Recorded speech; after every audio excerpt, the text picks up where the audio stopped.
शेळीवाडी गावासाठी 2018-19 मध्ये राष्ट्रीय ग्रामीण पेयजल योजनेतून सुमारे 79,48,000 रुपये मंजूर झाले होते. मात्र गेल्या 6 वर्षात ही योजना पूर्ण झालीच नाही. परिणामी ग्रामस्थांना दूषित पाणी प्यावं लागते. सामाजिक कार्यकर्ते धनंजय पाटील यांनी नागरिकांना पायाभूत सुविधा मिळत नसतील तर ग्रामपंचायत प्रशासन काय कामाचं असा सवाल उपस्थित केलाय. गेली 6 वर्ष दूषित आणि अपुरं पिण्याचं पाणी ग्रामस्थांना मिळतंय. 6 वर्षांपूर्वी मंजूर झालेली योजना अजूनही पूर्ण झालेली नाही आणि असं असताना ग्रामपंचायत प्रशासनानं ती ताब्यात घेतली आणि त्या ठेकेदाराची बिलं निघाली. हा सावळा गोंधळ असल्याची टीका त्यांनी केली आहे. सामाजिक कार्यकर्ते प्रवीण पाटील यांनी शासनाच्या निधीचा गैरव्यवहार झाला असून संबंधितांवर कारवाई करण्याची मागणी केली आहे.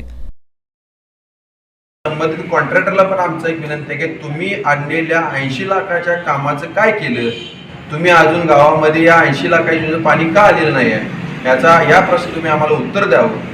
शासन आपल्या दारी आणि निधी त्या कॉन्ट्रॅक्टर आणि प्रशासकीय अधिकाऱ्याच्या घरी असेच एक हास्यास्पद गत या शेळेवाडी गावामध्ये होत आहे.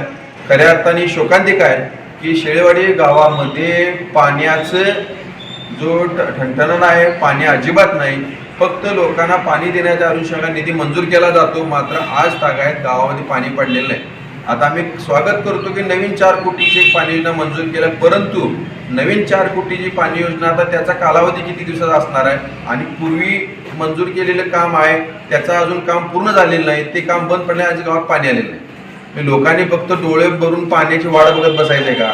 गावात पाणी कधी येणार हा आमचा या ठिकाणी सवाल. माजी तंटामुक्त समिती अध्यक्ष मधुकर पाटील यांनी एका शेळीवाडी गावच्या पिण्याच्या पाण्यासाठी 1.5 कोटीहून अधिक निधी खर्चूनही गावाला पिण्याचं पाणी मिळत नसल्याचं वास्तव मांडलं.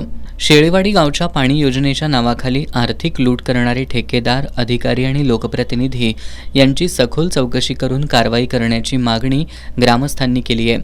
येत्या 4 दिवसात या प्रकरणाची चौकशी नाही झाली तर पंचायत समिती कार्यालयासमोर उपोषण करण्याचा इशाराही ग्रामस्थांनी दिलाय.